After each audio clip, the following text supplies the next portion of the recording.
안녕하십니까. 이승만 바로알기 TV의 한범진입니다. 지난 시간에는 대한민국 최초의 일간지 창간 소식을 전해드렸는데요. 오늘은 그 언론의 힘이 어떻게 거리로 쏟아져 나와 민중의 거대한 함성이 되었는지 그 뜨거웠던 만민공동회의 현장으로 가보겠습니다. 오늘도 변장일 회장님 모시고 자세한 이야기 나눠보도록 하겠습니다. 회장님 안녕하십니까? 네, 안녕하세요. 첫 번째로는 만민공동회와 이승만 대통령의 첫 인연에 대해서 좀 이야기를 들어보고 싶은데요. 네.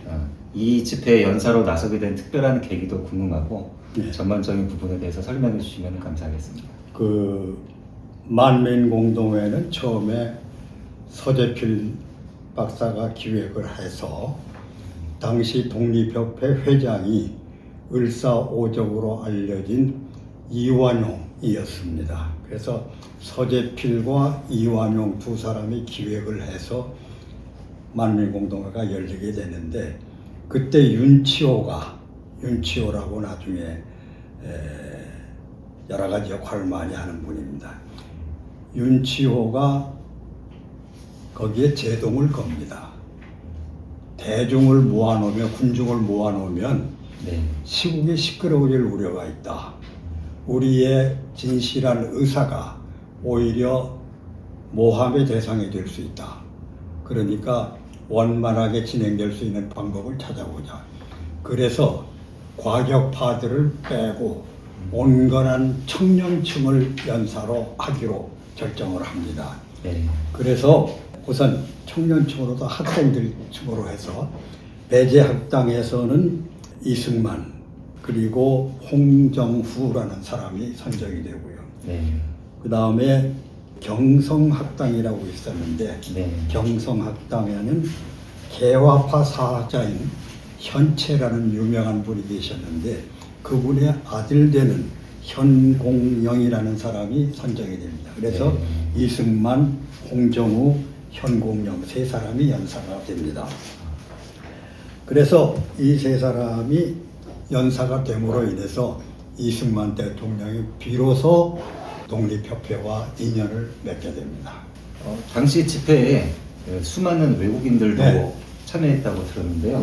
그 상황이 어떻게 된 건지 궁금합니다. 우선 집회 대표로 일반 국민들에게 이 집회는 소위 지배계층의 집회가 아니라 일반 대중의 집회다, 일반 민중의 집회다 하는 것을 알리기 위해서 그 만민공동회에서 회장을 뽑을 때 현덕호라는 쌀장수를 회장으로 시켰어요. 그래서 대중집회임을 과시하려는 의도에서 쌀장수를 회장으로 시킨 거죠. 그리고 그날 모인 인원이 독립신문에는 만여 명, 아펜젤라가 하는 코리안 레파지타리라는 학교 신문에는 8,000명이 운집했다고 보도가 됐습니다. 그래서 대충 줄 잡아서 10,000명이라고 보고 그 집회를 만민공동회라고 하게 됐습니다. 그리고 그 이후에 독립협회가 주관이 되는 자주민권 확장을 위한 군중 집회는 모두 만민공동회 집회다 이렇게 부르게 된 겁니다. 그래서 그 다음에 1988년 한 해는 그 12월 달까지 계속 만민공동회가 열립니다. 이따가 기회를 봐서 말씀드리도록 하죠. 그리고 그날 협회는 매우 질서정연하게 진행이 되고 연사들의 연설도 매우 조리 있고 논리적이고 아주 차분하게 잘 됐다고 합니다. 그리고 그 협회에서 군중들은 어떻게 만민공동회에서 어떤 결의가 이루어졌냐면 대한이 자주 독립국가라는 것을 우선 강조하고 러시아의 군사교관 그리고 재정고문관을 철수시켜라, 본국으로 보내라. 왜 그런 사람이 필요하냐 주장하고 협회 결의에 따라서 이승만, 장붕, 현공열이라는 세 사람을 총대위원으로 그 만민공동회의 대표로 뽑아서 고종황제를 비롯한 정부에다가 이 만민공동회에서 이런 결의가 이루어졌으니 이대로 해주시오 하는 의사를 전달하는 대표로 뽑히게 됩니다. 그래서 이 세 사람의 공동 명의로 그 외부 대신, 지금 외무장관이죠. 네. 그 러시아 관계니까 외부 대신이 당연히 들어갑니다. 네. 외부 대신의 민종묵이라는 사람한테 문서로 만민공동회의 결의 내용을 전달하고 이대로 해달라고 요구를 합니다. 민종묵이라는 외부 대신은 그 다음날 뭐라고 답장을 보내냐면 잘 알았습니다. 군사교련 문제는 군부의 문제고 또 재정고문이 문제는 탁지부의 문제이기 때문에 그분들이 알아서 그리고 정부하고 의논해서 잘 알아서 처리가 될 겁니다. 라고 답장을 보내줍니다. 네. 근데 그때 그 특이한 것이 청년 이승만이 그 문서를 자기네가 보관하고 있는 게 아니라 그 답장 온 거를 종로 내거리 벽보에다가 붙여놓습니다. 길거리에다가 벽에다. 네. 요새 말하면 대자보 붙여놓은 거나 다름이 없죠. 네. 붙여놓으니까 사람들이 와서 그걸 보는 겁니다. 보면서 한 명, 두 명 모여져 가지고 한 3, 4천 명이 또 삽시간에 모였습니다. 그래서 또 만민공동회가 열립니다. 그래서 이제 만민공동회가 열리게 됐는데 그때 군중들이 외부 대신으로부터 정부로부터 우리가 원하는 답이 올 때까지 우리는 여기서 농성을 계속하겠다. 열기가 달아오른 거죠. 네. 그래서 철야 농성을 하게 됩니다. 1898년 3월 10일 날이죠. 네. 그리고 이 만민공동회는 러시아 공사와 아펜젤라 등 외국인들과 외교관들, 각국의 공사, 기타 외교관들 다수 참관했습니다. 그리고 그 결과 정부와 우리나라에 와 있는 외교계에 네. 큰 충격을 던집니다. 이날의 만민공동회 여파로 독립협회 회원 수가 급증을 합니다. 그리고 공주, 평양, 대구, 인천, 산천, 목포 이런 지역에 독립협회의 지회가 결성됩니다. 그리고 러시아가 군사고문과 재정고문을 철수합니다. 그 다음에 부산에 있는 전용도 조차 요구했던 것을 철회합니다. 그리고 1898년 3월 달에 설립한 한러은행. 네. 그때 러시아가 투자를 해가지고 은행을 세웠던가 봅니다. 그것도 철폐를 했습니다. 아예 문을 닫아버렸습니다. 그리고 러시아가 또 목포와 진남포 조차지에 인접한 사방 십리안에 있는 땅을 섬들까지도 빼지 말고 자기네가 사겠다. 자기네에게 팔아달라 하는 요구를 정부에 끊임없이 하고 있었는데 네. 그 요구도 철회를 합니다. 그리고 프랑스는 평양 근처에 석탄 채굴권을 요구하다가 역시 철회합니다. 그리고 일본은 1895년, 96년에 한국 의병에게 맞아서 살상을 당하고 부상을 당한 일이 있었는데 그 사람들에 대한 손해배상 청구를 정부를 상대로 손해배상 청구를 했다가 그것도 철회를 합니다. 그래서 이 만민공동회의 집회로 인해서 우리 백성들이 정부를 도와서 정부가 껄끄럽고 어렵게 생각했던 세계 열강들의 그 무리한 요구를 배척하는 큰 도움을 줬다. 이렇게 평가되고 있습니다. 예. 만민공동회 자체가 국민들의 주권 의식을 각성시키는 교육을 그렇습니다. 나라의 자주 독립국이라는 네. 것을 보여준 거죠. 예. 예. 그 이후에 독립협회에 대한 부분도 예. 궁금합니다. 예. 독립협회는 청나라로부터 우리나라가 네. 독립한 것을 기념하여 영은 문자리에 독립문을 세우고 그 주변에 독립공원을 조성한다는 사업 목적으로 내세워서 1896년 7월 달에 결성된 단체입니다. 네. 그러나 이 결성을 주도한 서재필 등 개화파 인사들의 속셈은 네. 이 나라 최초의 근대적 정당을 만들어 보겠다 하는 속마음이 있었다고 합니다. 그래서 실제로 영은문과 모화관을 헐고 그 자리에 독립문이 세워졌죠. 네. 그 독립문은 다 아시다시피 프랑스 파리에 있는 개선문을 모방해서 지었다고 합니다. 이 독립협회가 처음에는 서재필이가 원래 미국 시민이니까 네. 미국에서 보고 듣고 배운 것들을 한국에서 대중들을 모아놓고 강연하는 것으로 시작을 했습니다. 그러다 협성회처럼 그 독립협회도 토론을 도입해서 토론회를 합니다. 그러면서 자주민주 역량을 배양을 하죠. 네. 그러다가 나중에는 고종 황제에게 상소문을 올리고 집회를 하고 하는 것으로 발전을 하게 됩니다. 이 독립협회에 그러면서 이제 대중적 기반이 확대됐죠. 그리고 이제 이 부패한 관리들을 네. 고발하고 하는 일까지 하게 됩니다. 그러니까 이런 일들이 이제 자주 계속되다 보니까 네. 정부로서는 독립협회에 대해서 매우 껄끄럽게 생각을 하게 되죠.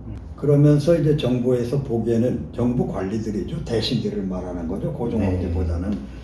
그런 그 과격한 독립협회 활동에 서재필이 때문에 이 나라가 시끄럽다. 네. 이렇게 본 겁니다.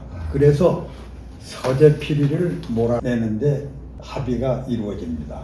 그뿐만 아니라 각종 이권을 우리나라에서 얻으려고 했던 열강, 아까 말한 러시아, 프랑스, 일본 등등 네. 이런 나라들 입장에서도 서재필이가 자꾸 자주 독립국가라는 거 강조하고 부정부패한 고위 관리들 내보내라고 그러고 소위 대중운동을 전개하니까 만민공동회하고 그러니까 그 한국에서 이권을 차지하려는 열강들로서도 매우 껄끄러운 존재가 됐죠.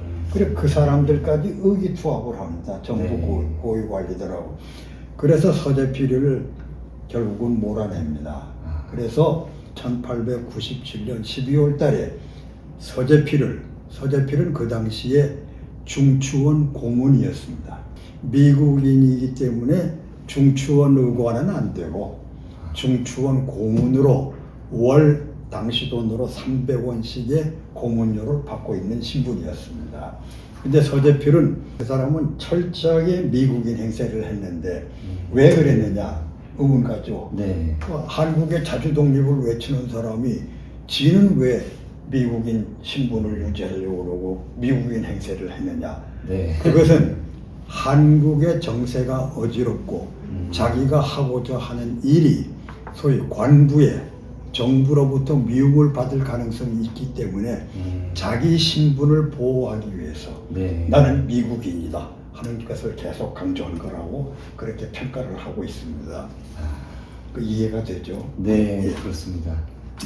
그런데 서재필을 정부에서 그 중추원 고문으로서 해임을 합니다. 네. 그러니까 이승만 같은 청년들은 혈기왕성한 청년들은 서재필이가 있어야 이 나라가 개혁이 되고 개화가 되고 나라가 바로 설 텐데 왜 바른 말하는 서재필이를 쫓아내려고 그러느냐. 그러면서 그 당시에 독립협회 회장이 윤치호라는 사람이었는데 네. 윤치호의 허락도 없이 이승만이가 주동이 돼가지고 지금의 남대문 근처에서 네. 독립협회가 주동이 돼가지고 만민공동회를 또 엽니다. 그러면서 뭐라고 열고 그 만민공동회에서 얘기된 내용을 종합해서 청년 이승만이 서재필에게 편지를 보냅니다.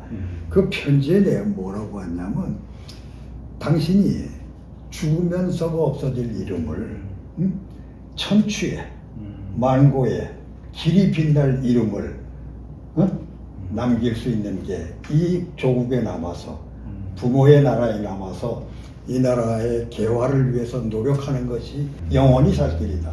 그런데 왜 여기를 떠나야 하느냐. 사람들은 당신은 자기 자신만 생각하는 사람이라고 비난할 것이다. 그리고 우리도 그러한 대중의 뜻을 받들어서 당신이 미국으로 따르는 차에 수레를 멈추게 하겠다. 이렇게 공갈을 칩니다. 그러면서 네. 앞으로 3번 더 생각해 보라고 그래요. 협박이죠. 완전 협박반, 호소반 네. 그렇게 해가지고 하는데 결국 서재필은 조국이 자기를 원하지 않기 때문에 나는 떠난다. 그러면서 용산에서 배를 타고 한강을 건너서 미국 가는 길에 올라서는데 그때 아마 서재필이가 그 기록이 남겨져 있지는 않은데 상당히 감동적인 연설을 했던 것 같아요. 거기 있는 사람들이 다 눈물을 흘려서 그 눈물이 모여서 강물을 이루었다 하는 표현까지도 있습니다. 그런데 이게 서재필이가 미국으로 떠난 게 1898년 5월 14일이거든요. 근데 그 뒤에 무슨 일이 생겼냐면 독립협회의 자주민권운동에 대해서 이거를 견제하기 위해서 고종 황제의 특명으로 독립협회 회원 4사람을 갑자기 구속을 합니다. 그러니까 독립협회 회원들이 또 만민공동회가 또 열린 겁니다.